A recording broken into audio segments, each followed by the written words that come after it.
Hello मेरे प्यारे साथियों, मैं आपके बीच में सुधीर कुमार जो आज स्टडी पेपर पर आपका स्वागत कर रहे हैं। केमिस्ट्री का दूसरा चैप्टर अम्ल, एसिड, क्षार, बेस और लवण, साल्ट, इसका आज चैप्टर शुरू करने जा रहे हैं और आपके साथ ही आप साथ साथ नोट करते जाएं और समझते जाएं। तो सो गाइस, आज देखिए अम्ल क्या है। अम्ल क्या है? अम्ल ये सब सारा कुछ परिभाषा और स्वाद के बारे में बात किया जाएगा।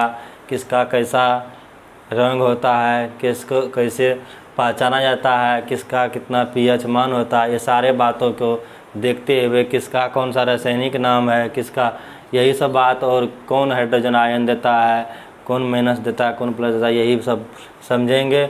तो साथ में आप देखिए अम्ल क्या है। अम्ल, एसिड। अम्ल वह पदार्थ है जो जल में घुलकर हाइड्रोजन आयन देता है। क्या है? अम्ल वह पदार्थ है जो जल में घुलकर H+ आयन देता है, मतलब हाइड्रोजन आयन देता है, वह अम्ल कहलाता है, एसिड कहलाता है। जो कि आप लोग यहाँ देख लेते हो, अम्ल वह पदार्थ है जो जल में घुलकर हाइड्रोजन आयन देता है, क्या कहलाता है? अम्ल कहलाता है। देखिए जैसे HCl, H2SO4, NHO3, CH3, COOH, ETC, ये सब क्या है? अम्ल है। क्या है? ये अम्ल एसिड है। देखिए कैसे घुलता है। देखिए हाइड्रोक्लोरिक अम्ल को, HCl को हम जल से अभिक्रिया कराएं, H++ Cl- दिया है। देखिए यही हाइड्रोजन आयन है जो प्लस दिखा रहा है, इसी को हाइड्रोजन आयन कहते हैं। जैसे जल से अभिक्रिया किया, कौन सा किया? हाइड्रोक्लोरिक अम्ल जल से अभिक्रिया किया तो हाइड्रोजन प्लस आयन दिया और क्लोरीन माइनस दिया है। यही इसी को कहा जाता है हाइड्रोजन आयन। ठीक है, तो आप यहाँ देख सकते हैं हाइड्रोजन आयन यही हुआ हाइड्रोजन आयन। ठीक, फिर देखिए HNO3, फिर जल से अभिक्रिया किया, H+ दिया, प्लस ये आयन का चिन्ह होता है प्लस, इसको न आयन बोल सकते हैं इस चिन्ह को, ये हुआ प्लस, NO3-। फिर देखिए ऋणात्मक चिन्ह है ये। फिर देखिए H2SO4 जल से अभिक्रिया किया, 2H+ दिया, फिर प्लस आयन दिया है, फिर H2SO4 2- दिया है, मतलब 2- आयन है। ठीक, फिर देखिए इतना ये अम्ल को आप लोग समझ गए होंगे। बेहद ही आसान तरीक़ा से मैं बताया हूँ। उम्मीद करता हूँ आप लोग अम्ल को समझ गए होंगे। मैं अम्ल को कुछ मतलब बता रहा हूँ कहाँ से इसका खोज। देखिए अम्ल ग्रीक देश का नाम होता है, ग्रीक देश है, वहाँ पर अम्ल को एसिड्स के नाम से जाना जाता है। देखिए अम्ल ग्रीक शब्द में एसिड्स कहा जाता था, इसी एसिड से अम्ल को एसिड मतलब अम्ल कहा गया। ठीक, अम्ल का ग्रीक नाम एसिड था, जो कि आप लोग देख रहे हैं। फिर अम्ल का अर्थ होता है खट्टा पदार्थ। क्या मतलब होता है? अम्ल का अर्थ होता है खट्टा पदार्थ। ठीक, जिस पदार्थ का स्वाद खट्टा होता है उसमें अम्ल अवश्य रहता है। कोई भी पदार्थ हो, अगर उसका स्वाद खट्टा है तो उसमें अम्ल अवश्य ही है। सो आप लोग ध्यान में रखेंगे। तो अब देखिए मैं आगे बढ़ रहा हूँ, यहाँ तक आप लोग समझ चुके होंगे। अम्ल को ग्रीक शब्द में क्या कहा जाता था? एसिड्स कहा जाता है। अम्ल का नाम कहाँ से मिला है, किस शब्द से मिला है? तो एसिड से मिला है, अम्ल एसिड मिला है। तो आप लोग इतना बातों को ध्यान में रखेंगे। अम्ल का स्वाद कैसा होता है? खट्टा होता है। क्योंकि आप लोगों का अभी 50 नंबर का मतलब आधा मार्क का जो है ऑब्जेक्टिव कर दिया है, जिसमें आपका 100 नंबर का एग्ज़ाम होता है, जिसमें 20 नंबर प्रैक्टिकल होता है और 80 नंबर का एग्ज़ाम होगा। 35 से 40 क्वेश्चन आप लोग का ऑब्जेक्टिव रहेगा, जिसमें इससे भी क्वेश्चन रहेगा, मतलब 20-20 नंबर का, 25-25 नंबर का पूछा जाएगा। तो आप लोग एक एक ऑब्जेक्टिव को ध्यान से देखेंगे, जो कि आप लोग एग्ज़ाम में अच्छा स्कोर कर सकें। तो उम्मीद करता हूँ आप लोग यहाँ तक समझ गए होंगे। देखिए दही में पाए जाने वाले अम्ल का क्या नाम है? लैक्टिक अम्ल है। दही में पाए जाने वाले अम्ल का क्या नाम है? लैक्टिक अम्ल है। ये सब बहुत इम्पोर्टेंट क्वेश्चन है। इसका मतलब ये नहीं कि आप 10वीं तक का काम आएगा, ये 10वां के बाद आप कोई भी कॉम्पिटिटिव एग्ज़ाम दे, जैसे कि आप क्या कहते हैं ITI, पॉलिटेक्निक, पैरामेडिकल, रेलवे, ये जो भी एग्ज़ाम दीजिएगा उसमें आप लोग को इस क्वेश्चन का सामना करना पड़ेगा और पढ़ना ही पड़ेगा। अगर अभी से आप लोग इस चीज़ को ध्यान में रखेंगे तो बेहद ही आसानी लगेगा कोई भी कॉम्पिटिटिव एग्ज़ाम तैयारी करने में। सो आप लोग हमेशा ध्यान रखें कि दही में पाए जाने वाले अम्ल लैक्टिक अम्ल होते हैं, और सभी खट्टा फल में पाए जाने वाले अम्ल कौन सा होता है, साइट्रिक अम्ल होता है। सभी खट्टा पदार्थ में या सभी खट्टा फल में पाए जाने वाले अम्ल कौन सा होते हैं, फल याद रखिएगा, सभी खट्टा फल में पाए जाने वाले अम्ल साइट्रिक अम्ल होता है। अंगूर सेब में पाए जाने वाले अम्ल मौलिक अम्ल होते हैं। कौन सा होते हैं, मौलिक अम्ल होते हैं। आप लोग इसको बहुत ही अच्छे तरह से समझ लें और लिख लें अलग नोट बना करके, क्योंकि ये सब सारे दिन काम आते हैं। और फ्रेंड सर्किल में भी आपसे पूछ दिया जाएगा, बताइए अंगूर में पाए जाने वाले अम्ल कौन सा है, बताइए सेब में पाए जाने वाला अम्ल कौन सा है। तो आपको अगर ज्ञान होगा तो आप कह सकते हैं कि मौलिक अम्ल होता है। तो आप लोग अच्छे से इस बातों को समझ गए होंगे। मैं दूसरी ओर बढ़ के आप लोगों को बता रहा हूं, जो कि बेहद ही आसान तरीक़ा से मैं बताना चाह रहा हूं। देखिए, अब कोई पूछ सकता है बताइए मानव पेट में कौन सा अम्ल होता है। आप बता सकते हैं कि मानव पेट में हाइड्रोक्लोरिक अम्ल होता है, मतलब HCl अम्ल होता है। मानव के पेट में पाए जाने वाले अम्ल का नाम बताइए, क्या है, हाइड्रोक्लोरिक अम्ल है, जिसको रासायनिक सूत्र के रूप में HCl लिखा जाता है। ठीक है, और इसके बारे में आगे बताऊंगा आपको। आप जितना मैं बता रहा हूं उसको अच्छी से आप नोट करें और लिखने का कोशिश करें कि मैं यहाँ पर लिख लूँ। अगर आप यहाँ से नहीं लिख पा रहे हैं तो मेरा टेलीग्राम में चैनल बना हुआ है STD वाईफाई के नाम से, आप वहाँ जा कर के PDF प्राप्त कर लें और वहाँ से आसानी से नोट बना करके बहुत ही अच्छे से आप पढ़ें, जिससे आपका स्कोरिंग अच्छा हो और बहुत खुशी होगी। आप मेरा व्हाट्सअप नंबर है, अगर नहीं कुछ मिल पा रहा था आप वहाँ पर कॉल भी और व्हाट्सअप पे भी पूछ सकते हैं।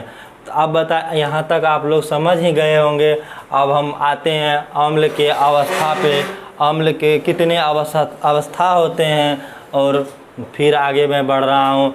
देखिए, अम्लों को 3 अवस्था में बांटा गया है। कितने अवस्था में बांटा गया है, कोई भी क्वेश्चन पूछ सकता है, बताइए अम्ल को कितने अवस्था में बांटा गया है। आप बेहद ही आसान तरीके से बता सकते हैं कि अम्ल को 3 अवस्था में बांटा गया है। कौन कौन अवस्था, ठोस, द्रव, गैस, बता सकते हैं।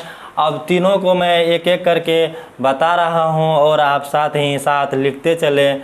सो आप देखिए, ठोस अवस्था क्या है, वह अवस्था जिसका आयतन, भार एवं स्थान घेरता हो, ठोस अवस्था कहलाता है। वह अवस्था जिसमें पदार्थ आयतन, भार एवं स्थान घेरता हो उसे ठोस अवस्था कहते हैं। जैसे देखिए मेरे हाथ में ये मार्कर है, ये क्या है, कौन सा अवस्था में है, ठोस अवस्था में है। जैसे हम सांस ले रहे हैं और निकल रहा है, कौन सा अवस्था में है, गैस अवस्था में है। तो आप देख रहे हैं द्रव अवस्था, जैसे मैं पानी पीता हूँ, कौन अवस्था में है, द्रव अवस्था में है। यही सब सारे हमारे दैनिक जीवन की बात हैं, जो कि आप इस तीनों माध्यम से किताबी ज्ञान भी जान ले।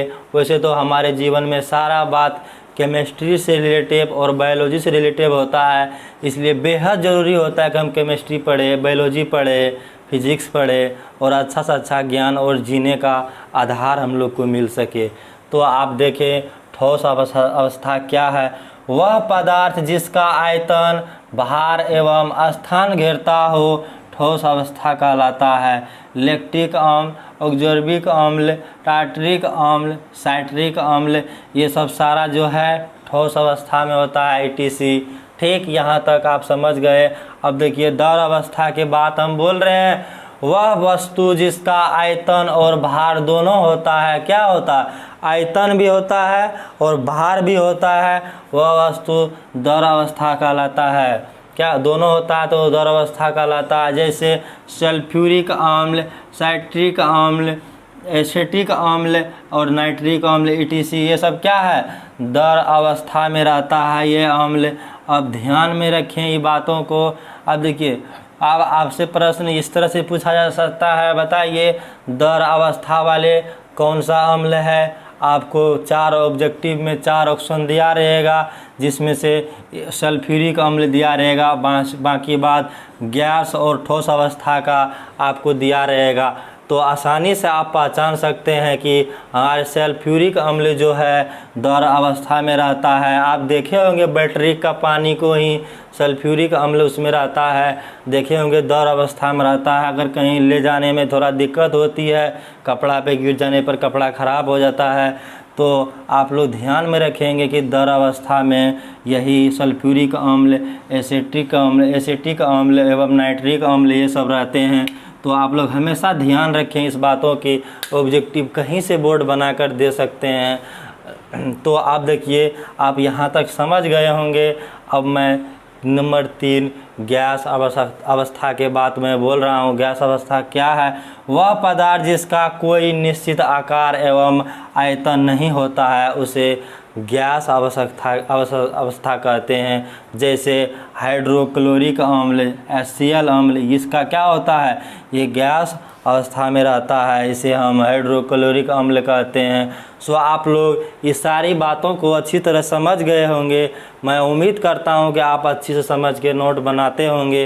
तो आप लोग आराम से इस बातों को समझे और नोट बनाए, जो आपको बेहद ही आसानी होगा।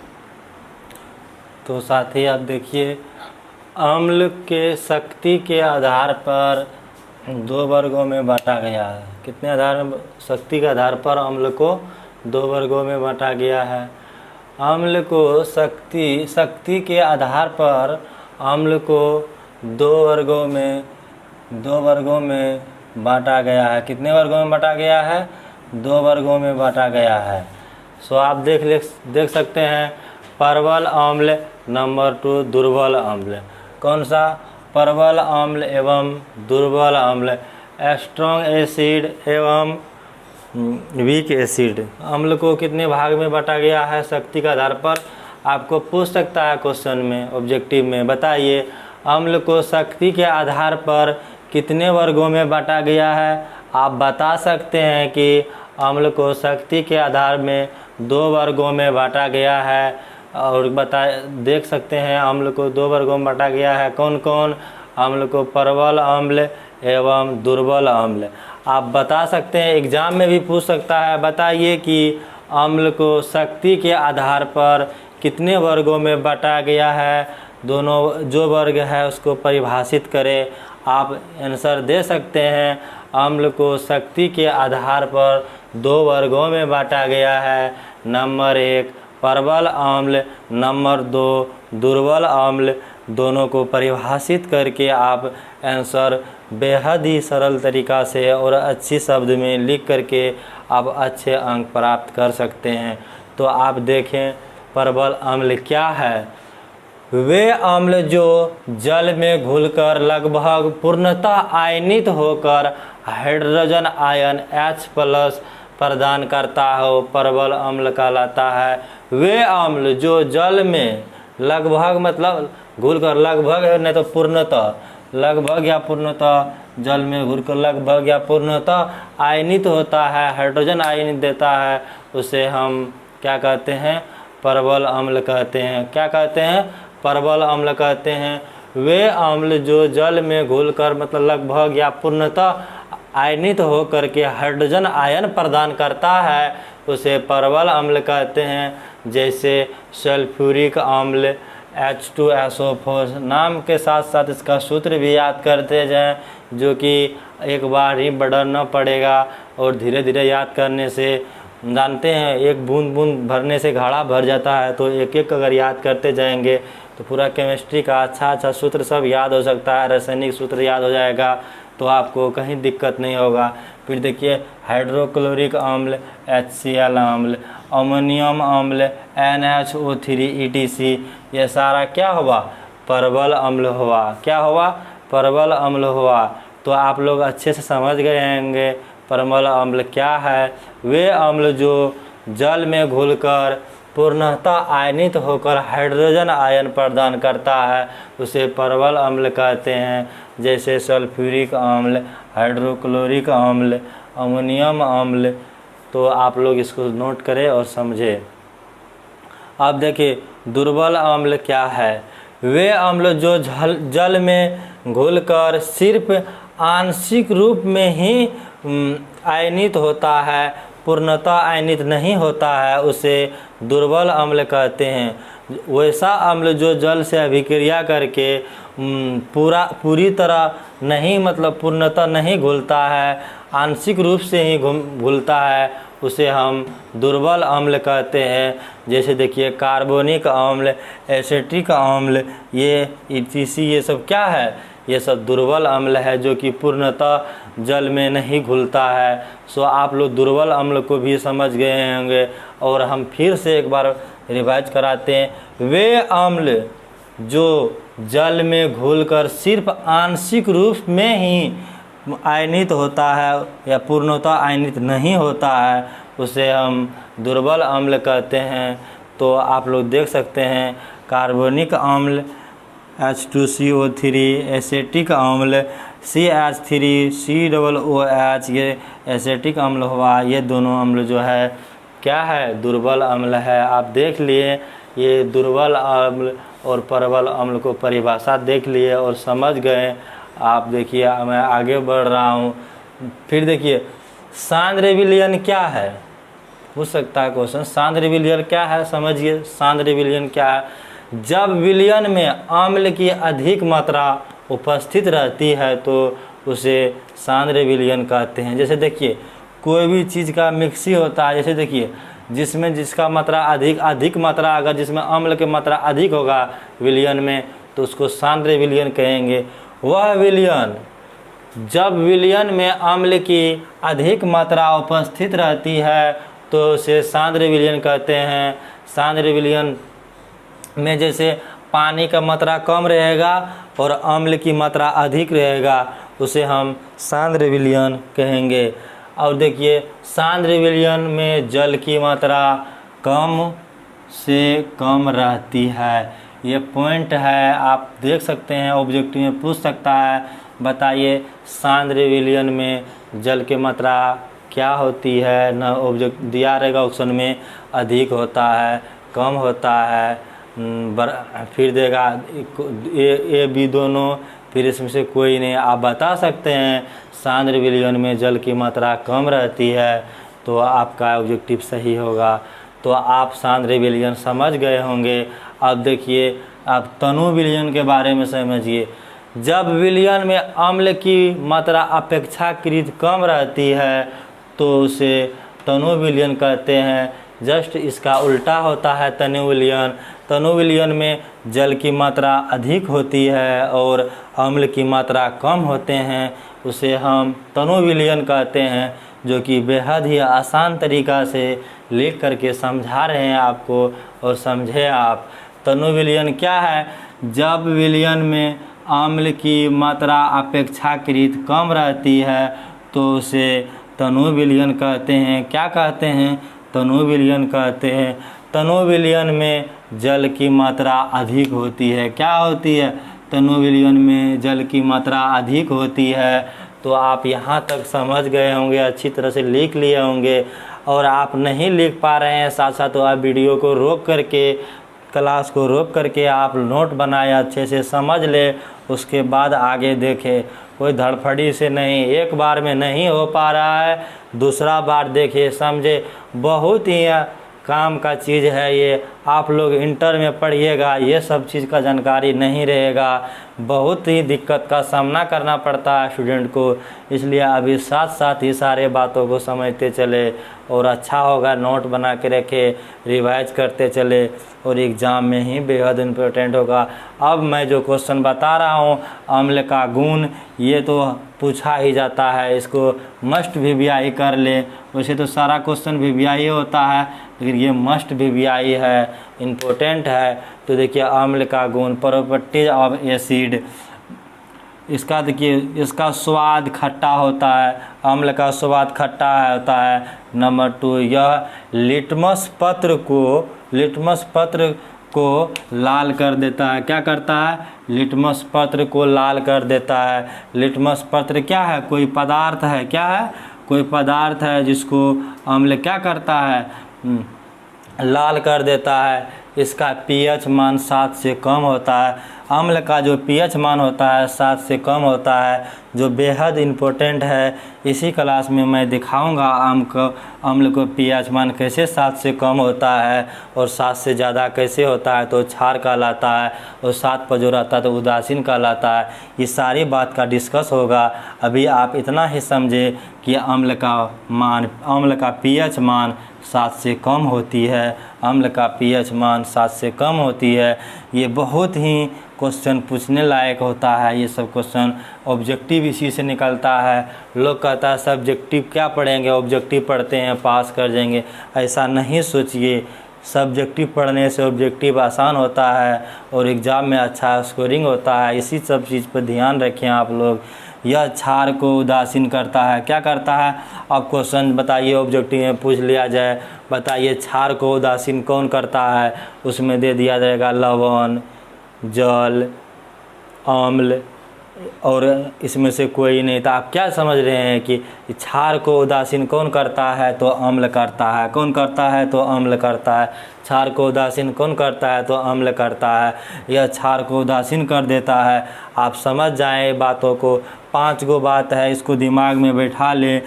यह मेथिल ऑरेंज को लाल कर देता है। क्या करता है? यह मेथिल ऑरेंज को लाल कर देता है। सो आप देखिए कितना अच्छा से लिखा हुआ है। इस बातों को आप लोग समझे और आसानी तरीक़ा से समझने का कोशिश करें। मैं जितना हो सकता है इतना आसान तरीक़ा से मैं बता रहा हूँ। अम्ल का गुण फिर से मैं एक बार पढ़ के और समझा देता हूँ आप लोगों को, और आप लोग साथ ही साथ लिखिए।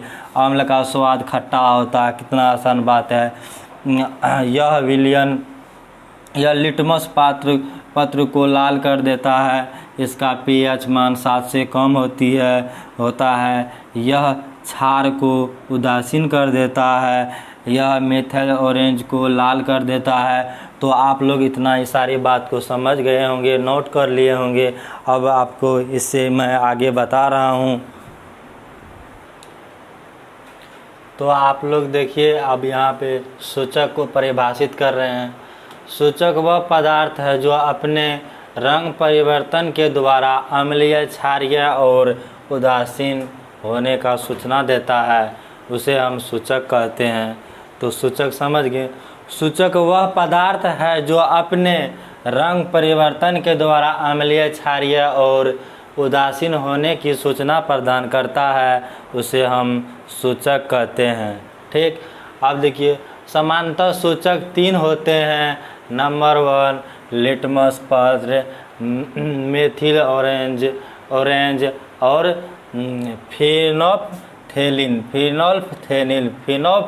फिनोल्फथेनिल। ये तीनों क्या हुआ? समानतः सूचक 3 होते हैं। अगर कोई पूछ ले आपसे कि बताइए समानतः सूचक कितने प्रकार के होते हैं, तो आप कह सकते हैं कि सूचक समानतः 3 प्रकार के होते हैं। लिटमस पत्र, मेथिल ऑरेंज और फिनोल्फथेलिन, ये तीनों क्या हुआ? सूचक हुआ। तो देखिए, अब कुछ पॉइंट मैं बता रहा हूँ। लिटमस विलयन बैंगनी रंग का उदासीन अग्र होता है जो थैलोफाइटा समूह के लिचेन नामक पौधे से निकाला जाता है। अब आपसे कोई पूछ सकता है, बताइए लिटमस का लिटमस किस से निकाला जाता है? तो लिचेन नामक पौधा से निकाला जाता है, लिचेन नामक पौधे से निकाला जाता है। और लिटमस विलियन बैंगनी रंग का उदासीन अक्र होता है। लिटमस विलियन कैसा होता है? उदासीन रंग का अक्र होता है। तो आप यहाँ समझ गए हैं, इसको अच्छा से समझ लें क्योंकि ये सब चीज़ ही पूछा जाता है थोड़ा सा डिफ़िकल्ट क्वेश्चन के रूप में।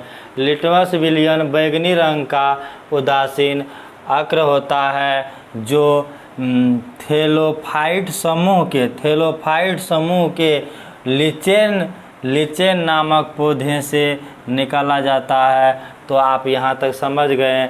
अब कुछ प्राकृतिक पदार्थ में पाए जाने वाले अम्ल निम्नलिखित सारणी में मैं बता रहा हूँ।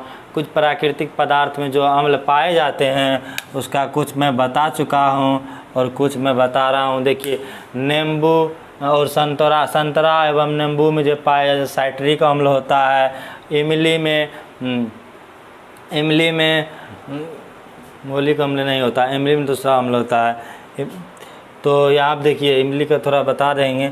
सिरका में एसिटिक अम्ल होता है, टमाटर में ऑक्जेलिक अम्ल होता है, चाय में लैक्टिक अम्ल होता है, विटामिन सी में साइट्रिक अम्ल होता है। विटामिन सी में कौन सा अम्ल होता है? साइट्रिक अम्ल होता है। तो आप देखिए जो कि इमली में टाइट्रिक अम्ल होता है। कौन सा अम्ल होता है? इमली में टाइट्रिक अम्ल होता है। कौन सा होता है? टाइट्रिक अम्ल। इमली में टाइट्रिक अम्ल होता है। इमली में टाइट्रिक अम्ल होता है। हमेशा ख्याल रखें, ये सब क्वेश्चन ऑब्जेक्टिव में आपका पूछ सकता है। फिर से दोबारा मैं रिवाइज करवा देता हूँ। संतरा व नींबू में साइट्रिक अम्ल होता है, इमली में टाइट्रिक अम्ल होता है, सिरका में एसिटिक अम्ल होता है, टमाटर में ऑक्जेलिक अम्ल होता है, चाय में टेनिक अम्ल होता है और विटामिन सी में एक्सोर्बिक अम्ल होता है। क्या होता है? एस्कॉर्बिक अम्ल होता है। जो कि आप लोग यहाँ तक इसको बहुत ही अच्छे से समझ के और आप नोट बना लीजिए क्योंकि ये सब चीज़ हर एक जगह आपको काम आएगा, हर एक एग्ज़ाम में काम आता है। इसलिए अच्छा स्कोर के लिए ये सब चीज़ आपको ध्यान रखना चाहिए। इस चैप्टर से ज़्यादा करके ऑब्जेक्टिव पूछा जाता है। तो आप यहाँ तक समझ गए होंगे, हम उम्मीद करते हैं, और नोट कर लिए होंगे। तो अब मैं यहाँ आप क्षारक को समझा रहे। क्षारक वह पदार्थ जो जल से अभिक्रिया करके, जल से मिलकर या अभिक्रिया करके हाइड्रोक्साइड आयन बनाता है, उसे क्षारक कहते हैं। क्या बनाता है? हाइड्रोक्साइड आयन बनाता है, उसे क्षारक कहते हैं। देखिए, क्षारक शब्द का अर्थ होता है कड़वा या खारा। कड़वा या खारा क्या होता है? क्षारक शब्द का अर्थ होता है कड़वा या खारा। क्षारक क्या है? वह पदार्थ है जो जल से मिलकर हाइड्रोक्साइड आयन बनाता है, उसे क्षारक कहते हैं। क्षारक का शाब्दिक अर्थ होता है कड़वा या खारा। कड़वा या खारा होता है। तो यहाँ तक आप समझ गए। देखिए, क्षार क्या होता है?